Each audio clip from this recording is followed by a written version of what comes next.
साथियों,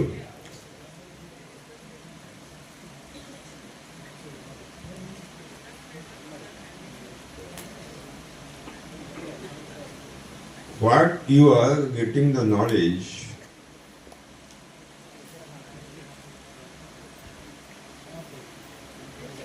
it is a science or not?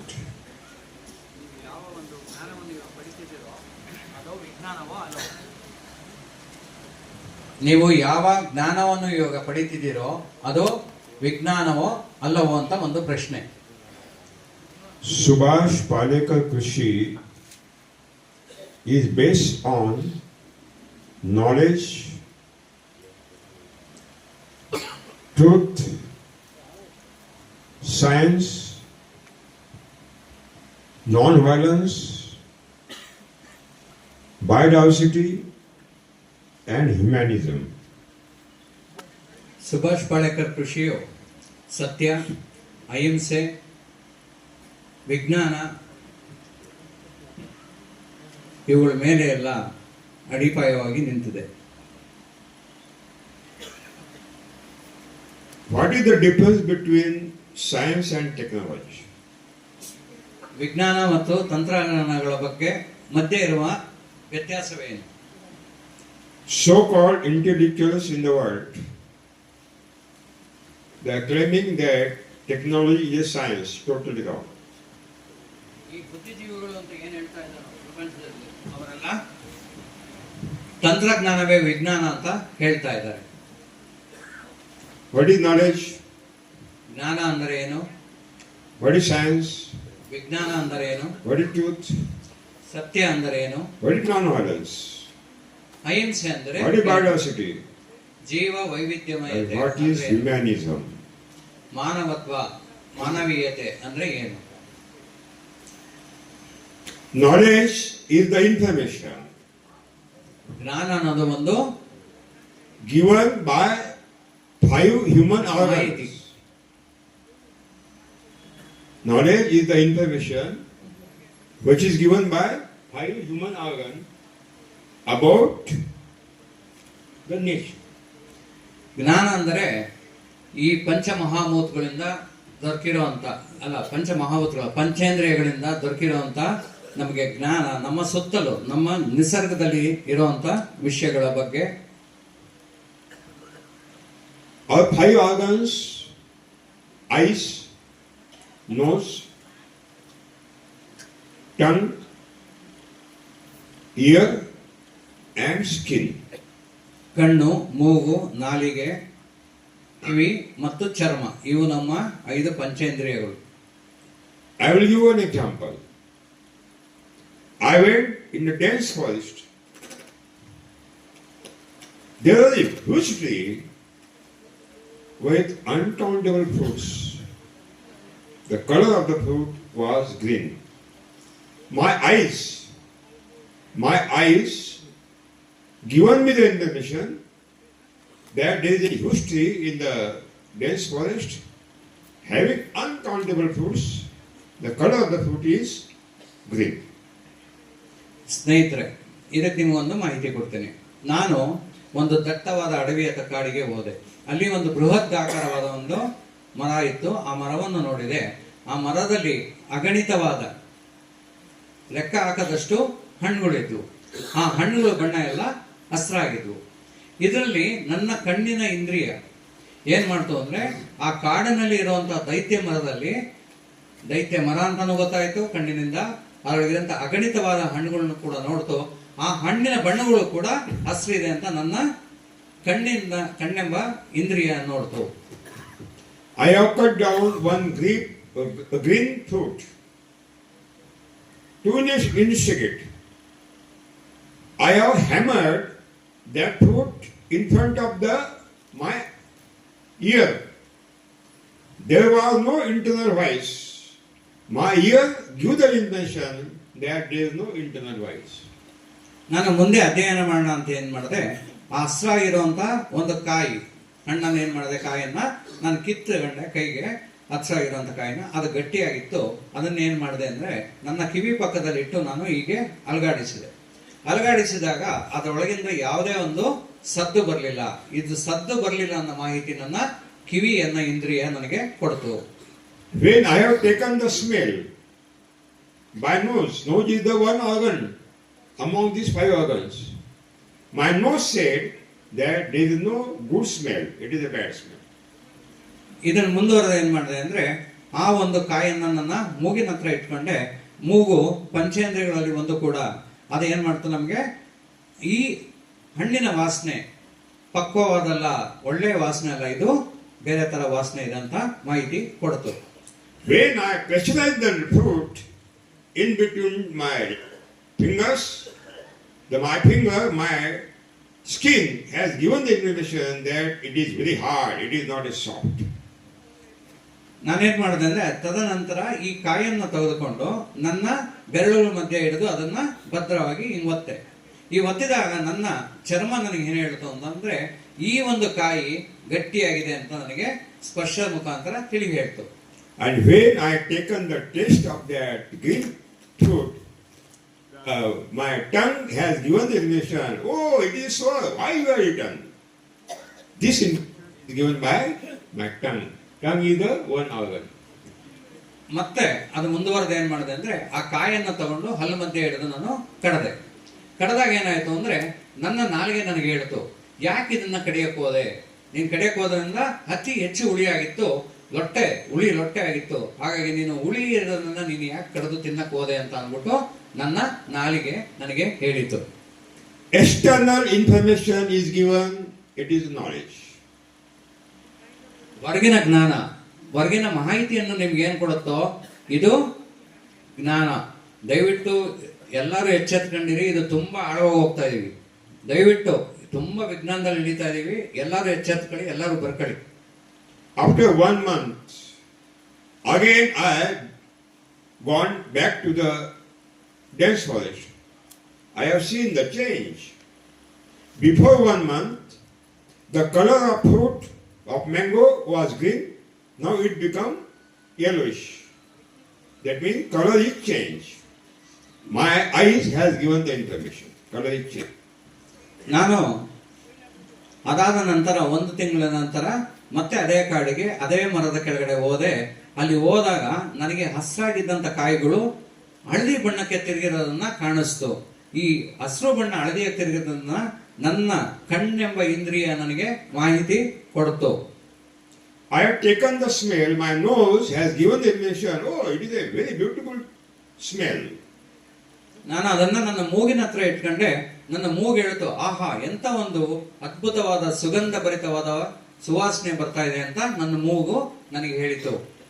When I hammered that yellowish color fruit in front of my ear has given the information, oh, there is internal voice. There is an internal voice. Seed is now free. ನಾನು ಹಣ್ಣನ್ನ ಮೂಗತ್ರದಿಂದ ತೆಗೆದು ನನ್ನ ಕಿವಿ ಬಗಲಿನಲ್ಲಿ ಅದನ್ನ ಚೆನ್ನಾಗಿ ಅಲುಗಾಡಿಸಿ ನೋಡಿದೆ. ಆಗ ಒಳಗಡೆಯಿಂದ ಅಲುಗಾಡಿಕೆಯ ಸದ್ದು ಕೇಳಿಸಿತು. ಆಗ ನನ್ನ ಕಿವಿ ನನಗೆ ಒಂದು ಮಾಹಿತಿ ಕೊಟ್ಟದು, ಏನಂದ್ರೆ ಹಣ್ಣಾಗಿ ಆ ಬೀಜಗಳು ಈ ಹಣ್ಣಿನ ತಿರುಳಿನಿಂದ ಬೇರ್ಪಟ್ಟಿದೆ ಅಂತ ನನಗೆ ಮಾಹಿತಿ ನನಗೆ ಆ ಕಿವಿ ಕೊಟ್ಟಿತು. And when I have pressurized that fruit, yellowish fruit, my skin has given the information, it is soft, it is not hard, it is soft. ಈ ಹಳದಿ ಹಣ್ಣನ್ನು ಯಾವ ನನ್ನ ಕೈಯಲ್ಲಿ ಹಿಡಿದು ನಿಧಾನವಾಗಿ ಬೆರಳುಗಳ ಮಧ್ಯದಲ್ಲಿ ಒತ್ತಿದ್ನೋ ಅದು ಮೆದುವಾಗಿತ್ತು. ಈ ಮೆದುವಿದೆ ಅನ್ನೋ ಒಂದು ಮಾಹಿತಿಯನ್ನ, ಜ್ಞಾನವನ್ನು ಯಾವುದು ಕೊಟ್ಟು?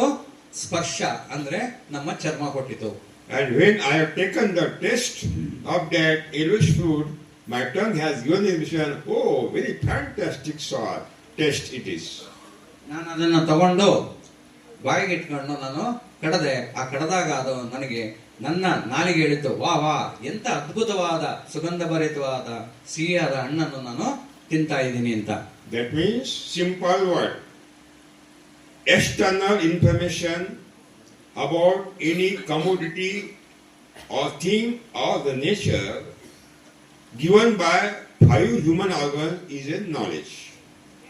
ಹಾಗಾಗಿ ಹೊರಗಿನಿಂದ ನಮ್ಗೇನು ಮಾಹಿತಿ ದೊರಕುತ್ತೆ, ನಮ್ಮ ನಿಸರ್ಗದ ಬಗ್ಗೆ ಆಗ್ಲಿ, ಒಂದು ವಸ್ತುವಿನ ಬಗ್ಗೆ ಆಗ್ಲಿ, ಒಂದು ಚಿಂತನೆ ಬಗ್ಗೆ, ಯಾವ ಒಂದು ಮಾಹಿತಿ ನಮ್ಮ ಪಂಚೇಂದ್ರಿಯ ಮುಖಾಂತರ ಸಿಗುತ್ತೋ ಅದು ಜ್ಞಾನ. knowledge is not perfect, it is imperfect. ಜ್ಞಾನವು ಪೂರ್ಣ ಸರಿಯಲ್ಲ, ಅದು ಅಪಕ್ವ. Because before 15 days, 1 month before, the color of the mango fruit was green. After 1 month, the color is changing to yellowish color. Why? How? I don't know.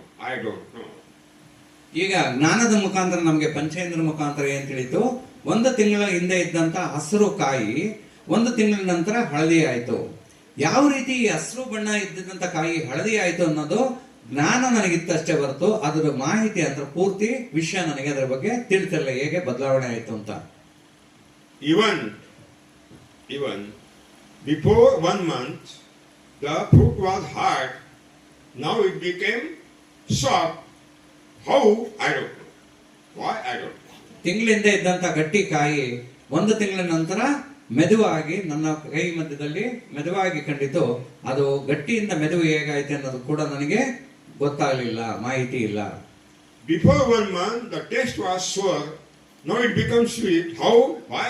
I don't know. ತಿಂಗಳ ಮುಂಚೆ ಇದ್ದಂತ ಹುಳಿಯಾದ ಕಾಯಿ 1 ತಿಂಗಳ ನಂತರ ಸಿಹಿಯಾದ ಹಣ್ಣು ಆಯ್ತು. ಹೇಗೆ ಈ ಹುಳಿಯಿಂದ ಸಿಹಿ ಬದಲಾವಣೆ ಆಯ್ತು ಅನ್ನೋ ಮಾಹಿತಿ ಕೂಡ ನನಗೆ ಇಲ್ಲ. In between 1 month period, what type of the biological processes are happened inside the fruit? I don't know. What are the biochemical processes are happened inside the fruit? I don't know. And what type of the chemical processes are happened in the inside fruit? I don't know. Because this information is not given by my 5 hours. ಸ್ನೇಹಿತರೆ, 1 ತಿಂಗಳ ಮುಂಚೆ ಕೂಡ ಅಲ್ಲಿ ಏನು ಜೈವಿಕ ಕ್ರಿಯೆ ನಡೀತು ಹಣ್ಣಿನಲ್ಲಿ ನಾನು ತಿಳಿದಿಲ್ಲ. ಅದೇ ರೀತಿ ಏನು ಜೈವಿಕ ರಾಸಾಯನಿಕ ಕ್ರಿಯೆ ನಡೆದು ಆ ಅಪಕ್ವವಾದ ಹಸಿರಾದ ಹಣ್ಣು ಪಕ್ವವಾಗಿ ಹಣ್ಣಾಯ್ತು, ಆ ಸುವಾಸನೆ ಬಂತು ಅಂತ ಜೈವಿಕ ರಾಸಾಯನಿಕ ಕ್ರಿಯೆ ಏನಾಯ್ತು ಅಂತ ನನಗೆ ಗೊತ್ತಿಲ್ಲ. ಯಾವ ರಾಸಾಯನಿಕ ಬದಲಾವಣೆ ಆಗಿ ಮತ್ತೆ ಆ ರಾಸಾಯನಿಕ ಮುಂದುವರೆದು ಹುಳಿ ಇರುವಂತದ್ದು ಸಿಹಿ ಆಯ್ತು, ಬಣ್ಣ ಬದಲಾವಣೆ ಆಯ್ತು ಅನ್ನೋದು ಕೂಡ ನನಗೆ ಮಾಹಿತಿ ಇಲ್ಲ. ಈ ಮಾಹಿತಿಯನ್ನು ನನ್ನ ಪಂಚೇಂದ್ರಿಯಗಳು ಕೊಡೋದಕ್ಕಾಗೋದಿಲ್ಲ. Very important. Knowledge is the external information. ಜ್ಞಾನ Knowledge has limitation. Knowledge cannot give the internal information. And that internal information is given by the science. ಜ್ಞಾನ ಎಂದ್ರೆ ಹೊರಗಿನ ಮಾಹಿತಿ. ನಮಗೆ ಜ್ಞಾನದಿಂದ ನಮ್ಮ ಹೊರಗೆ ನಡೆಯುತ್ತೆ ಅನ್ನೋದು ಗೊತ್ತಾಗುತ್ತೆ.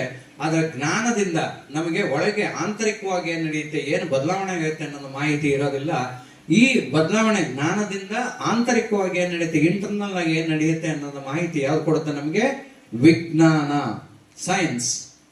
The science cut down the fruit in the pieces, observe under the microscope, green fruit and yellowish fruit, sour fruit and sweet fruit, investigated what actually biological processes will happen, which type of the microorganisms were involved, which type of the bacteria, funguses and protozoas are involved, what type of the enzymes and the viruses are involved. That is discovered by the science, not by knowledge. ವಿಜ್ಞಾನ ಏನ್ ಮಾಡುತ್ತೆ ಅಂದ್ರೆ ಈ ಅಪಕ್ವವಾದ ಹಸಿರು ಕಾಯಿಗಳನ್ನ ತುಂಡಾಗಿ ಮಾಡಿ ಹಣ್ಣುಗಳ ತುಂಡುಗಳನ್ನು ಮಾಡಿ ಇದನ್ನ ಸೂಕ್ಷ್ಮ ದರ್ಶಕಗಳ ಕೆಳಗಡೆ, ಮೈಕ್ರೋಸ್ಕೋಪ್ಗಳ ಕೆಳಗಡೆ ಅದನ್ನೇನ್ ಮಾಡ್ತಾರೆ, ಇಟ್ಟು ಅಧ್ಯಯನ ಮಾಡ್ತಾರೆ. ಯಾವ ರಾಸಾಯನಿಕ ಜೈವಿಕ ಕ್ರಿಯೆ ನಡೀತಾ ಇದೆ, ಯಾವ ರಾಸಾಯನಿಕಗಳು ಇದರೊಳಗೆ ತೊಡಕೊಂಡಿದ್ದಾವೆ, ಯಾವ ಜೀವಾಣುಗಳು, ಯಾವ ವೈರಾಣುಗಳು, ಯಾವ ಪ್ರೋಟೋಸೋಗಳು, ಯಾವ ಶಿಲೀಂಧ್ರಗಳು, ಇದರೊಳಗೆ ನಮಗೆ ವೈರಾಣುಗಳು ಕೂಡ ಸೇರಿ ನಮಗೆ ಇಲ್ಲಿ ಈ ಕ್ರಿಯೆಯನ್ನು ಹುಳಿಯಿಂದ ಸಿಹಿ ಕಡೆಗೆ ಬದಲಾವಣೆ ಮಾಡುತ್ತೆ ಅನ್ನೋದು ಹೇಳೋದು ಯಾವುದು? ವಿಜ್ಞಾನ. Simple definition. External information, knowledge. Internal information, science. ನಿಮಗೆ ಸೂಕ್ಷ್ಮವಾಗಿ ಹೇಳ್ಬೇಕು ಅಂತಂದ್ರೆ ಹೊರಗಿನ ಮಾಹಿತಿ, ಎಕ್ಸ್ಟರ್ನಲ್ ಇನ್ಫಾರ್ಮೇಶನ್ ಏನು? ನಾಲೆಜ್ ಅಥವಾ ಜ್ಞಾನ. ಆಂತರಿಕವಾದ ಮಾಹಿತಿ ಅದೇನು? ವಿಜ್ಞಾನ. But science is having the limitations. ಆದ್ರೂ ಕೂಡ ವಿಜ್ಞಾನಕ್ಕೂ ಕೂಡ ಮಿತಿ ಇದೆ. Science can discover which are existed in the nature.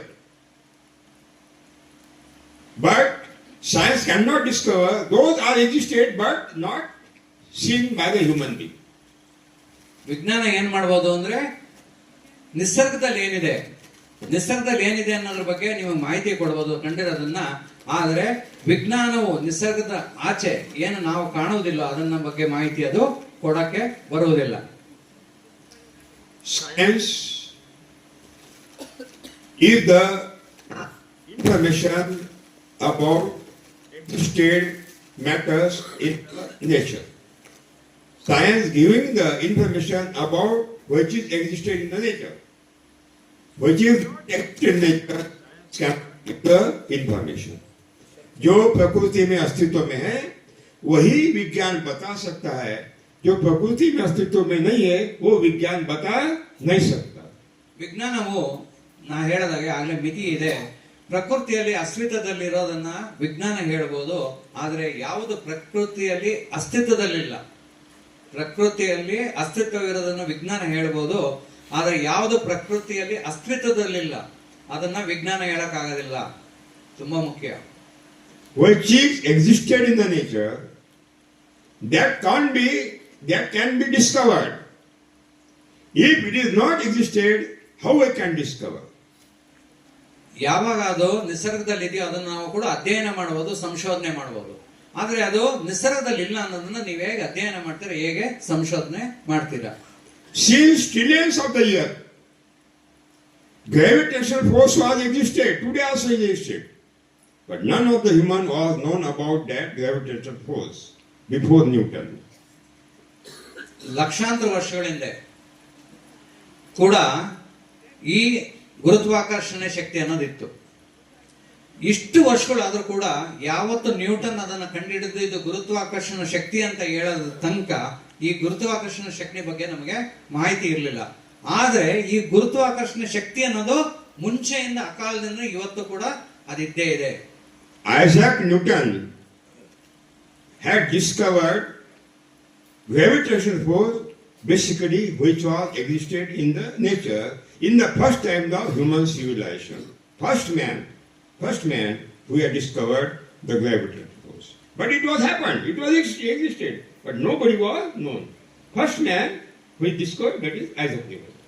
Sir, Isaac Newton ಅವರು ಈ ಏನು ಸಿವಿಲೈಸೇಷನ್ ಅಂತ ಬಂತು, ನಾಗರಿಕತೆ ಬಂದ ಕಾಲದಿಂದ ಕೂಡ ಯಾರನ್ನೂ ಇದನ್ನು ಕಂಡಿರಲಿಲ್ಲ. ಅವರೇ ಪ್ರಥಮ ಮನುಷ್ಯ ಗುರುತ್ವಾಕರ್ಷಣೆ ಇರೋದನ್ನ ಕಂಡಿಡಿದಿದ್ದು. ಆದ್ರೆ ಅವ್ರು ಕಂಡಿಡಿದೇನು, ಪ್ರಕೃತಿಯಲ್ಲಿ ಅಸ್ತಿತ್ವ ಇರುವಂತ ಗುರುತ್ವಾಕರ್ಷಣೆಯನ್ನ. Isaac Newton, during the plague in Europe, millions of the dead bodies he has seen. He was learning in the college, Cambridge. He came back in his village and he was having the cows. One day he has taken the cows for grazing.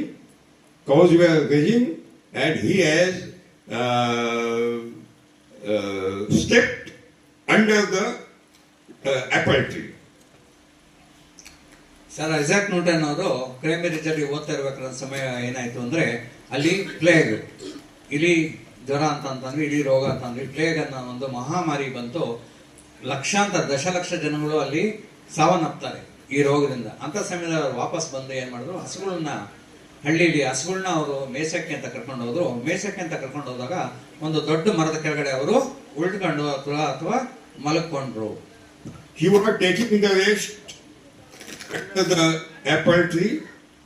Suddenly, one apple is cut down automatically and fallen down on the surface of the soil.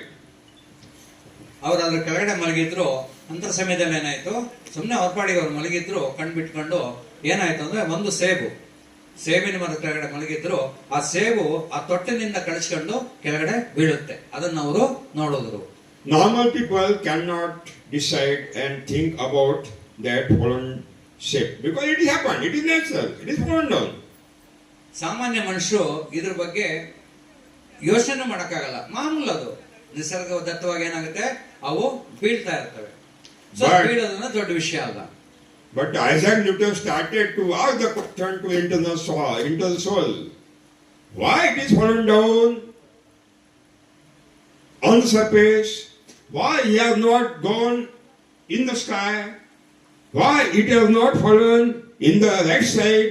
Why it has not fallen left side? Why it is fallen on the surface of soil? He started to ask the question to the mind and to the internal soul. ನಾವು ಸಾಮಾನ್ಯ ಮನುಷ್ಯರಾಗಿದ್ರೆ ಮಾಮೂಲು ಅದು ಬಿಡೋ ಬಿತ್ತು ಅಂತ ಸುಮ್ಮನಾಗ್ಬಿಡ್ತಿದ್ವಿ. ಆದ್ರೆ ಈ Isaac Newton ಏನ್ ಮಾಡೋದು ಅಂದ್ರೆ, ಇದು ಬಿತ್ತು, ನೇರವಾಗಿ ಕೆಳಗಡೆ ಬಿತ್ತು, ಯಾಕೆ ಇದು ಆಕಾಶದ ಕೆಳಗಡೆ ಆರೋಗ್ಲಿಲ್ಲ? ಹಾಗಾದ್ರೆ ಯಾಕೆ ಇದು ಬೀಳುವಾಗ ಎಡಗಡೆಗೆ ಬೀಳಲಿಲ್ಲ ಅಥವಾ ಬಲಗಡೆಗೆ ಬೀಳಲಿಲ್ಲ, ಹಿಂದೆ ಬೀಳಲಿಲ್ಲ, ಮುಂದೆ ಬೀಳಲಿಲ್ಲ, ನೇರವಾಗಿ ಕೆಳಗಡೆ ಭೂಮಿ ಮೇಲೆ ಬಿತ್ತು ಅಂತ ಅವರು ಯೋಚನೆ ಮಾಡಕ್ಕೆ ಶುರು ಮಾಡಿದ್ರು. Continuous 3 days cyclone of the questions was created in his mind. Why? He has not eaten for 3-day food also. He was searching why. He asking the question why? Here, why not up one? Why not left side? Why not right side? ಇವರಿಗೆ ಸಂದೇಹಗಳು ಅಥವಾ ಅವರಿಗೆ ಯೋಚನೆ ಲಹರಿ ಸಮುದ್ರ ಗಾತ್ರದಲ್ಲಿ ಹರಿಯಕ್ಕೆ ಶುರುವಾಯಿತು. 3 ದಿವಸ ಆದ್ರೂ ನಿದ್ದೆ ಬರಲಿಲ್ಲ, ಊಟ ಸೇರಲಿಲ್ಲ. ಕಾರಣ ಯಾಕೆಂದ್ರೆ ಅದು ಒಂದೇ ಪ್ರಶ್ನೆ ಆಯಿತು, ಬಿತ್ತು ಸರಿ, ಯಾಕೆ ಈ ಕಡೆ ಬೀಳಲಿಲ್ಲ, ಆ ಕಡೆ ಬೀಳಲಿಲ್ಲ, ಮೇಲಾಗಲಿಲ್ಲ ಅನ್ನೋ ಒಂದು ಬೃಹದಾಕಾರವಾದ ಪ್ರಶ್ನೆ ಅವ್ರ ಮುಂದೆ ಗಾಢಾಕಾರವಾಗಿ ಅವರಿಗೆ ನೆಲೆಸಿತ್ತು. And one day he has got the answer. He thought, if the grape apple fruit is fallen down on the circular soil, it is not fallen down itself. Something may be in the earth, which is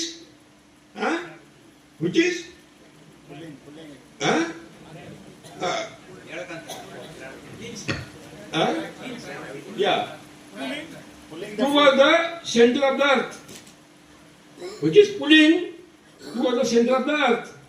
That means he decided something is the energy, something is in the inside the earth, which is pulling the fruit toward the earth. ಈ ರೀತಿ ಅವರು ನಿರಂತರ ಯೋಚನೆ ಮಾಡಿದಾಗ ಅವ್ರು ಒಂದು ಹೊಳಿತು ಅಂದ್ರೆ, ಇದು ಬೀಳುವಾಗ ನೇರವಾಗಿ ಅದು ಭೂಮಿ ಮೇಲೆ ಬಿತ್ತು. ಇದು ಬೀಳಬೇಕು ಅಂದ್ರೆ ಆ ಕಡೆ ಬೀಳಲಿಲ್ಲ, ಈ ಕಡೆ ಬೀಳಲಿಲ್ಲ, ನೇರವಾಗಿ ಭೂಮಿ ಮೇಲೆ ಬಿತ್ತು ಅಂತ ಅಂದಾಗ ಏನೋ ಒಂದು ಮಹತ್ ಶಕ್ತಿ ಇದೆ. ಆ ಶಕ್ತಿಯನ್ನು ಇದನ್ನ ತನ್ನೆಡೆಗೆ ಸೆಳೆದುಕೊಂಡು ಭೂಮಿ ಮೇಲೆ ಬೀಳೋಂಗೆ ಮಾಡ್ತಿದೆ. ಆ ಶಕ್ತಿ ಏನು ಅಂತ ಅವರು ಯೋಚನೆ ಮಾಡಕ್ಕೆ ಶುರು ಮಾಡಿದ್ರು. And he has given the name to that God gifted system, gravitational force. ಅವರಿಗೆ ಇದು ಒಂದು ಶಕ್ತಿ ಇದೆ, ಈ ಶಕ್ತಿ ಅದನ್ನ ತನ್ನೆಡೆ ಸೆಳೆದುಕೊಳ್ಳುತ್ತೆ ಅಂತ ಗೊತ್ತಾದಾಗ ಈ ಪ್ರಕೃತಿ ತತ್ವವಾಗಿ ಇರುವಂತ ಶಕ್ತಿಯನ್ನು ಅವ್ರು ಏನ್ ಹೇಳಿದ್ರು, ಗ್ರಾವಿಟೇಷನಲ್ ಫೋರ್ಸ್ ಅಂತ ಹೇಳಿದ್ರು, ಅಥವಾ ನಾವು ಕನ್ನಡದಲ್ಲಿ ಏನ್ ಹೇಳ್ತೀವಿ, ಗುರುತ್ವಾಕರ್ಷಣೆ ಶಕ್ತಿ. ತುಂಬಾ ಮುಖ್ಯ ಇದು ಪದ ಜ್ಞಾಪಕ, ಗುರುತ್ವಾಕರ್ಷಣೆ ಶಕ್ತಿ. Simple definition, which is existed in nature, that is knowledge and science. Which is not existed in nature, that is not knowledge, that is not science, it is ignorance. Which is existed in the nature, that is knowledge and science. Which is not existed in nature, it is not a knowledge, it is not a science, it is ignorance, agyana.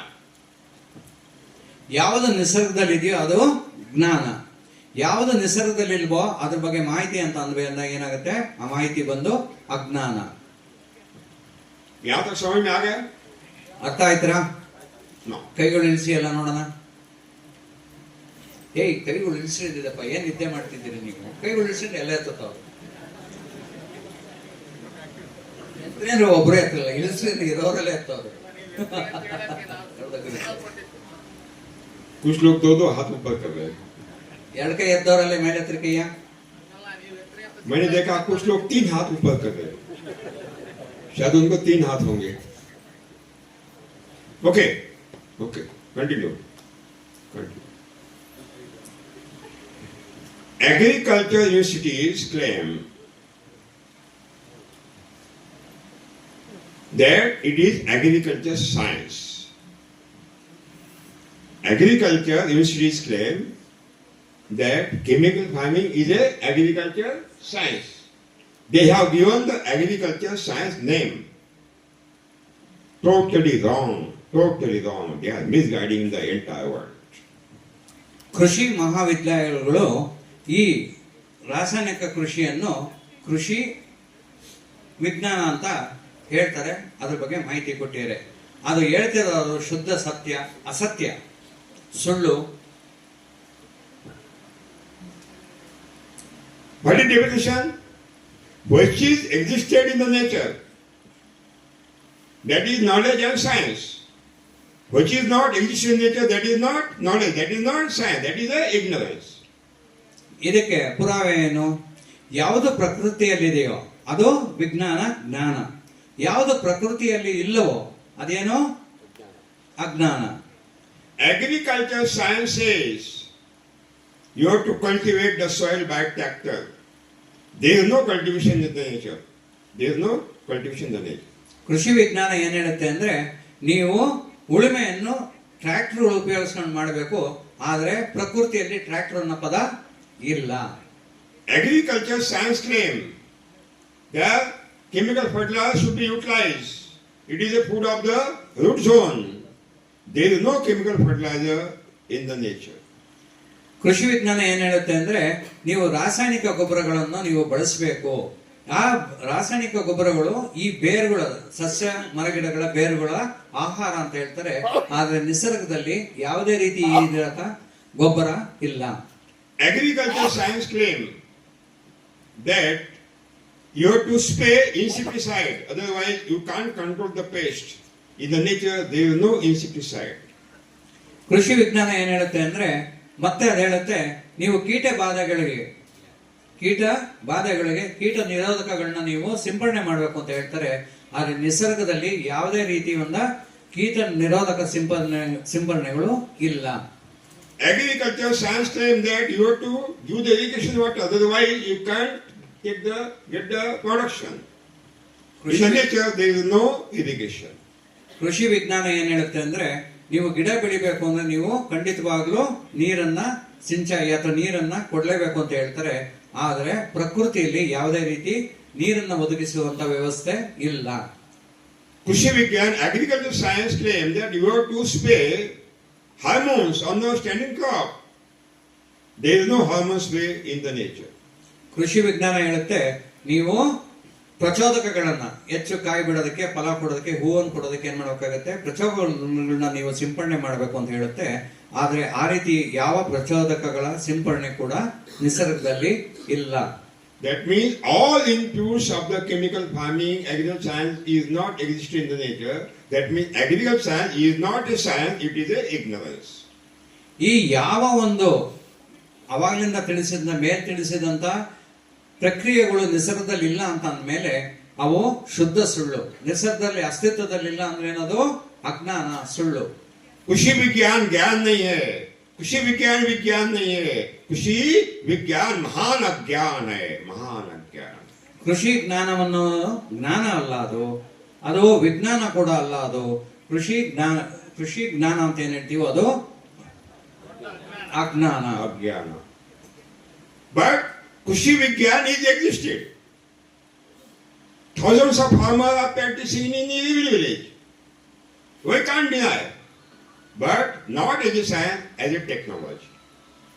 ಈ ಕೃಷಿ ವಿಜ್ಞಾನವು ಇಡೀ ಪೃಥ್ವಿ ಮೇಲಿದೆ. ಅದು ಸಾವಿರಾರು ಲಕ್ಷಾಂತರ ಜನ ರೈತರು ಇದನ್ನ ಪಾಲಿಸ್ತಾ ಇದ್ದಾರೆ. ನಾವು ಅದನ್ನ ಕೃಷಿ ವಿಜ್ಞಾನ ಅಂತ ತಗೊಳಕ್ಕಾಗತ್ತೆ, ಆದ್ರೆ ಅದನ್ನ ಜ್ಞಾನ ಅಂತ ತಗೊಳಕ್ ಆಗೋದಿಲ್ಲ. That means agriculture science is not a science, it is a technology.